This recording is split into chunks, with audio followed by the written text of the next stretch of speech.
and welcome to LCTV News. I'm Allys Becerra. In this edition of LCTV News, Lynn YMCA groundbreaking, the B.A.D run, an interview with Dr. Patrick A. Tutwiler, and more. The Lynn YMCA broke ground on their new $30 million facility in downtown Lynn earlier this month. Governor Charlie Baker, Mayor Tom McGee, along with YMCA officials were in attendance for the groundbreaking. The 70,000 square foot facility is being built directly in front of the current YMCA on Neptune Boulevard. The facility is scheduled to open in 2020. The facility will feature 7 preschool classrooms, a 12,000 square foot fitness area, a gymnasium, a kitchen and cafe, an aquatic center, and a rooftop garden. Funding for the new facility was made possible by the MassWorks grant and gifts from the D. Makes family, the Gerondailis Foundation, and the Van Otterloo family, and Stephen Hendrickson contributed with $4.8 million. Also, $10 million came from private donations. The YMCA will also receive $4.8 million in new market tax credits. Lynn City Council will vote on whether they should consider exhausting the funds from the $14 million loan they received from the state that went towards closing last year's deficit. The City of Lynn needs $500,000 that hasn't been designated. If the request is approved by the council, that would close the books on the loan. According to Mayor McGee, the money allows the city to present a realistic FY 2019 budget, which includes setting the tax rate. Mayor McGee is also not looking forward to borrowing any more money. The council will vote during their meeting on Tuesday, October 23rd. School administrators called parents this past Monday after receiving a non-specific threat via Instagram about shooting up a school that was referred to as BMS. Lynn Police assigned 3 officers to B.A.D Middle School after receiving notice about the post. Lynn Public Schools Superintendent Dr. Patrick Tutwiler said no incidents occurred on Monday and the threat was made in several school districts across the country via social media. According to Lieutenant Michael Kimmick, Lynn Police did not receive any information that indicated the threat was aimed at B.A.D. Lynn Public Schools issued a statement to all parents yesterday via their Facebook page about calls that went out stating that their children were dismissed from school. Quote, "It has come to our attention that calls went out today with caller ID U.S. government, stating that children were dismissed from school. This is not originating from the Lynn Public Schools. If you received one of these calls, please disregard. If you have further questions, please call your child's school." End quote. From the Lynn PD police log, Lynn Police arrested 6 individuals on Thursday, October 11th, after Lynn Police Drug Task Force and State Police Special Tactical Operations executed 3 search warrants on 3 apartments at 145 Lewis Street, according to Lieutenant Michael Kimmick. Joseph Costa, 25 of Lynn, Giandre Brown, 18 Lynn, were arrested and charged with unlawful possession of ammunition. Brown was also charged with improper storage of a firearm, possession of a firearm without a firearm identification card, and Class A drug possession with intent to distribute. Heroin, cocaine, subzone, clonazepam, gabapentin, and Xanax, according to Kimmick. Also seized from the apartment was a gun which Lynn Police are classifying as a ghost gun. Ghost guns are made from an online kit that does not include the serial numbers, which makes it impossible for police to trace. Costa was also charged with subzone possession on a warrant for shoplifting. Also arrested were Jennifer Kudari, 31, William Reyes, 25, Jose Rivera, 33, and Ricardo Jose. Last Tuesday, a 2-fire alarm on Tucker Street has left a family homeless. A young man was treated for smoke inhalation at Salem Hospital. No other resident was harmed during this fire. The home has been labeled as a total loss, according to Lynn Fire Department. 2 firefighters were treated for exertion. The Red Cross has found emergency housing for the family. Lynn Community Television collaborated with the Lynn Department of Public Works to put together a recycling PSA on the proper way to recycle materials. Here's the recycling PSA. So because of the grant that was given to us by Mass Department of Environmental Protection, we are allowed to be out here looking through the bins and kind of just making sure that Part of the issue with the bin is that it's also placed on the curb directly so that waste management can come and get it, but also just to make sure that the stuff that's in the bin can be recycled. So what we're looking for are clothes that would not be able to be recycled, which would be trash. We're looking for tangling things like hoses or zip ties or long pieces of plastic. You know, a crock pot is not a good thing to put in your recycling bin. Suitcases are not a good thing to put in your recycling bin. But what's good to put in your recycling bin are plastic bottles, glass bottles, paper, cardboard that's smashed up, pieces of paper that are not ripped to pieces of shreds because that can't be recycled. Any type of container that has the recycling triangle on it is good, but anything that's food covered is not good. Even a dog food can or a cat food can and you don't rinse that out, that is kind of an issue. When you grab your recycling bin in the morning, whenever you put it out, right before they come to get it, you want to drag it to the curb and you want the back of your bin to face your house so that waste management can come pick it up and it can dump it right in the bin. What we do, if we see that your recycling bin is not really a good bin to be recycled, we will take the bin, put what we call an oops tag on it. We would check on the oops tag what's wrong with the bin. We'd then tie the oops tag to the bin and turn the bin so that waste management will see the back of the bin. LYNNMA.gov/recycle, or you can call 781-268-8000.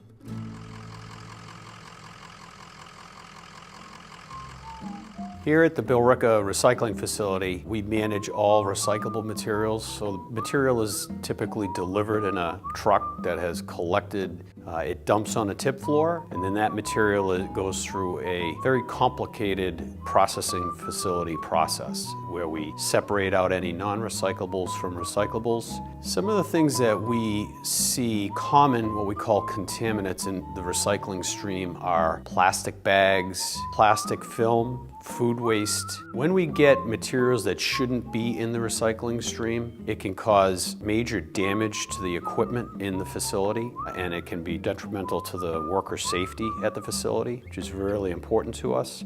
When you bring material into this facility that doesn't have any value, there's a cost to separate it. If a community consistently generates material that have high levels of contamination, they can face charges that they did not anticipate for the handling, the separation, and the disposal of the contaminated materials.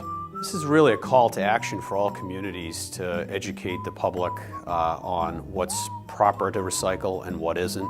We would just ask people to follow some simple rules, to recycle all recycled materials, but to keep it clean and dry, paper, cardboard, cans, bottles, and glass, and leave out all the other contamination items so that you have a good, clean stream and a successful recycling program.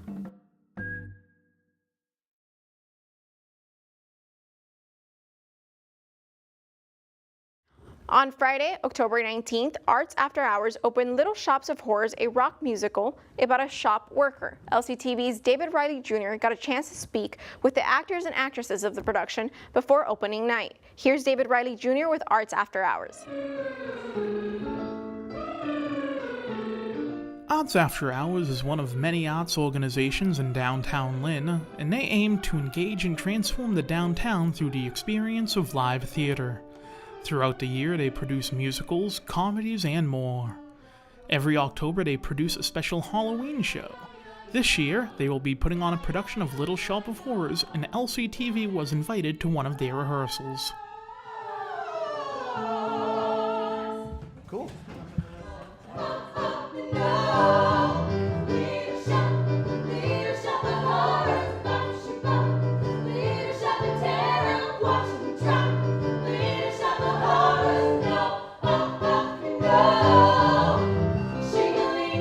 I actually performed the first community theater production of A Little Shop of Horrors 20 years ago. I was the voice of the plant in that production, but I finally aged into the role of Mr. Mushnick. It's really a family show. Kids will enjoy it. It's a really fun show. We have great singers, great vocalists in the show. I'm a double amputee, although you won't be able to tell by the way I dance in the show. And I'm really eager to get out there and make an audience laugh and applaud again. It's going to be a wonderful show. I think really memorable for people in the Lynn area to see. I can't believe it. It couldn't be happening. Three girls. It couldn't be happening. All of a sudden, success out of the blue. Observing the shop. Everything is landing in his lap. I just cut my hand back in a snap. Something out of anger and out of cold has happened. Sam Kazap, don't it go to show you never know?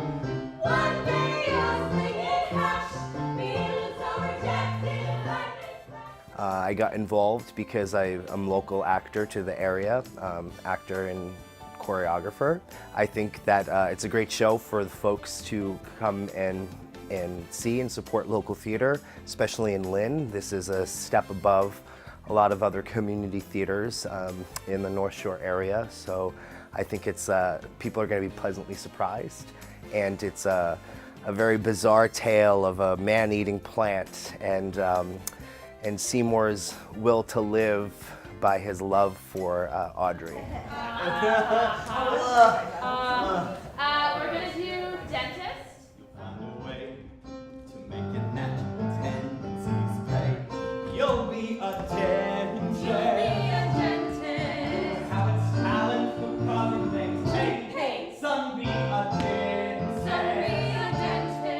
People who pay you to be inhumane. Your temperament's wrong for the priesthood and takes So I'm playing Ronette in Little Shop of Horrors at Arts After Hours, and Ronette is one of the three urchins who are sort of the narrators, the Greek chorus, the backup singers, whatever you want. So we sort of pop up to give them some backup harmonies and sweet dance moves, that kind of thing. And for anyone who grew up in the 90s or watched Disney movies in the 90s, the music is by the duo who did the music for The Little Mermaid, Aladdin, all your favorites. So it's gonna sound really familiar, but you're gonna like the music. It's really fun, it's really catchy, it'll be stuck in your head all week, and you'll have a good time. The Arts After Hours production of Little Shop of Horrors will run from October 19th through November 3rd in LynnArts at 25 Exchange Street. For tickets and more information, you can visit artsafterhours.com or call 781-205-4010. On this week's Community Connector, we highlight the B.A.D. run, Bikers Against Drugs. The run was to bring awareness to the opioid epidemic.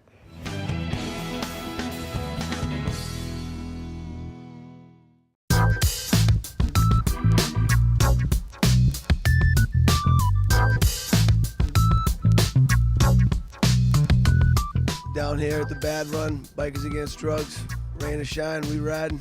It's gonna be a great time. Good cause.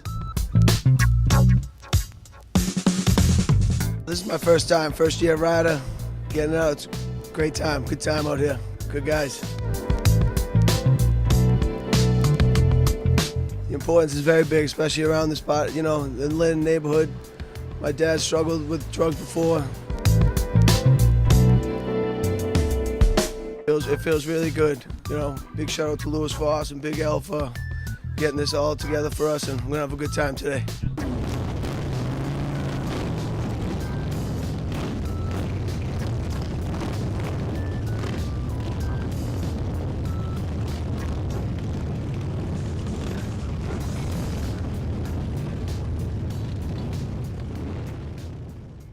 On Thursday, October 18th, LCTV held its 2018 Southern Essex Registry of Deeds Candidate Forum. Here are some highlights from the forum. How do you plan on working with the dozens of communities you will be serving? John first. We work with all of the communities every single day. Our registry is perhaps an outreach center. We work with building departments, fire departments, police departments, assessors, Board of Appeals, planning boards, no matter what. We have tremendous customer service. When you walk into our building, you'll see a sign. It's unheard of. How may we help you? And we mean it every single day. We provide, one of the first things that we do is we have an abandoned property search.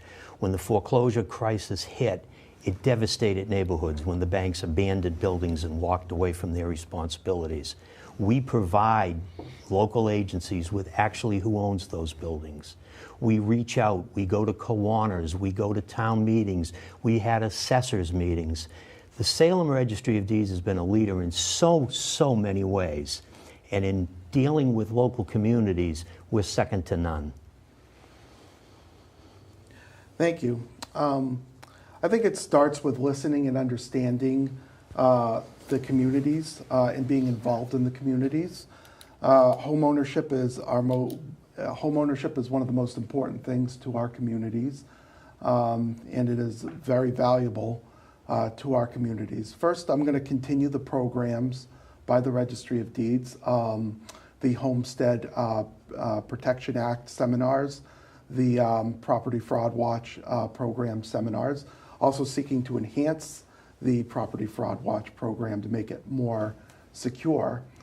As a member of the, I've been involved in my community for quite a long time. I've been on the Rockport Historical District Commission, Board of Registrars of Voters in Rockport, and currently I serve on the Rockport Housing Authority, and I'm chair of that authority right now. And I bring my community background, my community experience to bear in this race as for Register of Deeds, and I'm going to continue to outreach to all the communities to make sure that the Property Fraud Watch alert program is in place in all community levels. Thank you. To watch the full forum, visit LynnTV.org and click on the video on demand. On this week's Lynn Lowdown, host Mukala Kabango sat down with Lynn Public Schools Superintendent Dr. Patrick Tutwiler. Here's this week's Lynn Lowdown.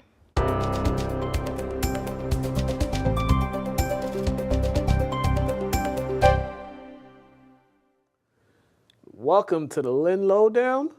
I'm here with a very special guest. I'm your host, Mukala Kabango. We have special guest, Superintendent of Lynn Public Schools, Dr. Patrick A. Tutwiler. I said your last name correct, did I? You did. You did. Nice job. I don't like mispronouncing everybody's names. So welcome. We've been trying to get him here for a while. But he's here now. How's everything going? Everything is going really well. All right. So glad to be here. You're a big man around town now. Superintendent. How's the transition been for you? Transition's gone really well. As we were talking before the show started, the community's really embraced me, and I felt that even before I became superintendent. But the Lynn Public Schools is the 5th largest district in the state, 16,340 students, and 26 schools. The job is big, but so far so good. Now you started at Brighton High School, am I correct? As a teacher over there. Yeah. So what got you involved into teaching? What made you want to be in education, I should say? Sure. So I actually, right out of college, had sort of a business mindset, and I worked at Enterprise Rent-A-Car and went on to Fleet Bank, and I just didn't find that work meaningful. At the end of the day, you put in your time, you go home. Yeah. And I just, at the end of the day, I wanted something where, there was more meaning, more impact. And I come from a long lineage of teachers. My mother's been in the profession for, probably 40 years now. My aunt was a teacher. I mean, it goes back in my family. And, after some soul searching and conversations with one of the adults I trust most, my mother, I decided I would explore that a little bit more, applied to grad school, and ended up at Brighton High. Yeah, and you worked your way up. You started from teacher, then it was just a slow progression. Yeah. So talk a little about that progression for you. Well, when I became a teacher, I really felt like this was going to be my lifelong profession. And I absolutely loved the classroom. If you look at my Twitter page, it says, superintendent but teacher at heart always, and I really mean that. I feel like that's where the magic really happens in education. And I guess, early on, I just saw some things happening in the school that I felt like I could contribute to, and they were beyond the classroom. And so I went from teaching to being an assistant principal, and from being an assistant principal, same sort of perspective. This is great. I'm making an impact. I see things that I think could be done differently and better for students. How do I get to a position where I can do that? Principal, in that role for 8 years, same sort of situation. and here I am. How did those different roles shape you into preparing to becoming a superintendent for such a large district? Yeah.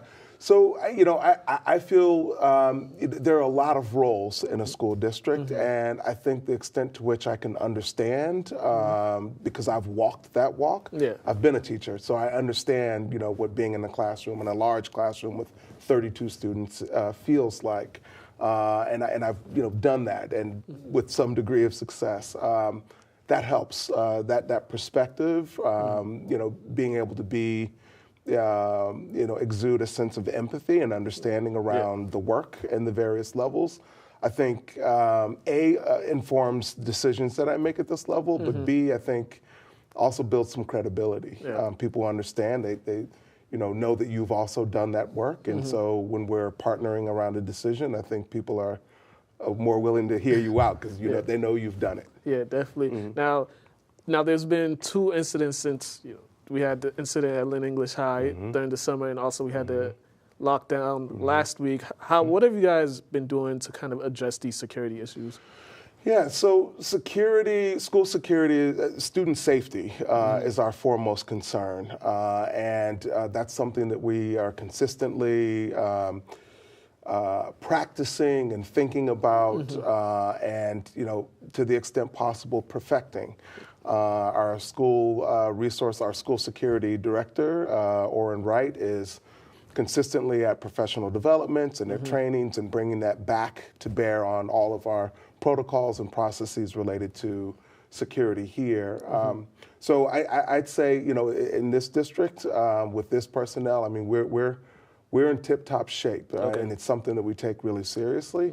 Relative to last week's incident, I think that's a function of really good training and know-how on our part. There was a concern, and the schools were put into secure and hold. They did so without incident. There was a communication protocol afterward, and students were released without incident. And I'd say, in cases like that, it worked, and it's working. Yeah, with the case of Lynn English, it was just the faulty security or the cameras or something of that nature? I shared this with school committee maybe a month ago or so. So that I wouldn't necessarily chalk up as a school safety incident. The vandalism incident was really a human error around when the alarm was set. The alarm is typically set if no one turns it on, it automatically comes on at a certain time and then turns off at a certain time during the school year. And in the summer, it's set on a different mode, and it hadn't been set on that different mode. And so it allowed some young students to break a window, get inside, because the alarm was turned off, thinking that it was like a school year scenario. So that's all that's been fixed, and all of the schools were checked to make sure that they're doing what we need them to do. Definitely. Now for you personally, being in this new role, I'm sure you had some initiatives that you're working on and planning on doing. What can you share with us some of those? Sure. There are 2 big ones right now. One, I think, everyone, no matter how much you know about reading, writing, and arithmetic and the research, that everyone understands, and that's around attendance. We've engaged what we call the Every Student Every Day attendance initiative, and it means just that. We want every student at school every day, and that's a research-supported initiative. When students miss even just a few days, the impact is significant on their learning, on their keeping up with the material, on their attachment to the school. And so we really, we've put in every school a wellness team that's monitoring student attendance and really trying to be proactive. When we see something happening, we want to engage parents, we want to engage to the, in cases where it's necessary or called for, outside agencies, and really try to triage and figure out like what's going on here, get to the bottom of it, so we can get students to school every day. The other initiative we call Equity for English Learners. The demographics in the Lynn Public Schools have changed pretty precipitously over the past decade or so. And right now, we're approaching half of our student body as either currently in the English learner status or formally in that status. And this initiative is really creating a tie that binds among all schools, like speaking the right language. And we want every educator armed with a set of strategies that are research-based and effective to bring to bear on their work with that particular subgroup. Okay, a lot happening.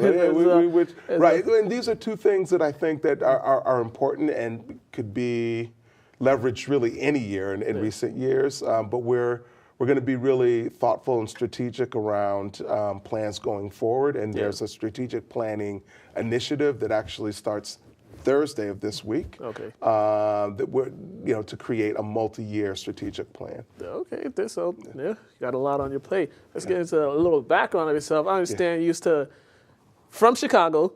Born in Chicago. You went to college at Holy Cross. Tell me about that experience for you.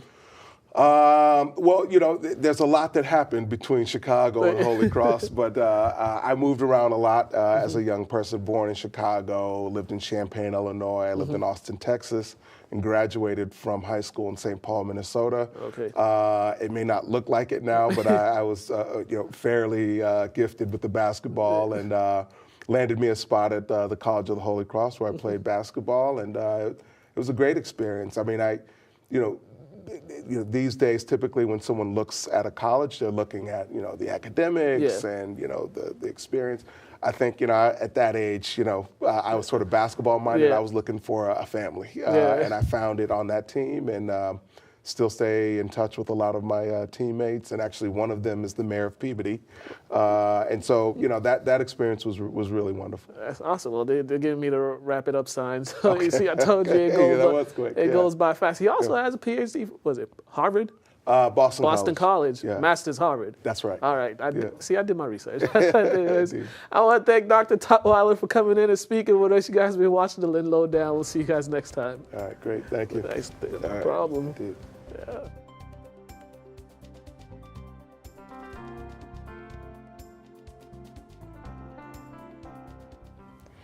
And now for some upcoming local events. On Saturday, October 27th from 6 to 8 p.m., West Lynn Pop Warner will be holding the East Lynn versus West Lynn boxing match at Thurgood Marshall Middle School. Proceeds from this event will go towards the Pop Warner programs. On Sunday, October 28th, the 37th annual Walk for My Brother's Table will take place from 1 through 4 p.m. The 3-mile walk will take place along the Lynn/Swampscott store. The funds from the walk will go towards helping My Brother's Table continue to provide meals for Lynn residents. Saturday, November 3rd and 4th at the Lynn Tech Field House, the New England Silver Gloves will be taking place from 6 to 8 p.m. Firefighters from Philadelphia, New York, and New Jersey will all be participating for this 2-day tournament. For more information on the tournament, visit privatejewelsfitness.com. Thank you for watching the LCTV News. I'm your host, Allys Becerra. Like us on Facebook and subscribe to our YouTube channel, and go to our website, www.lynntv.org, to find out all the great things we're doing here at LCTV. Have a great day.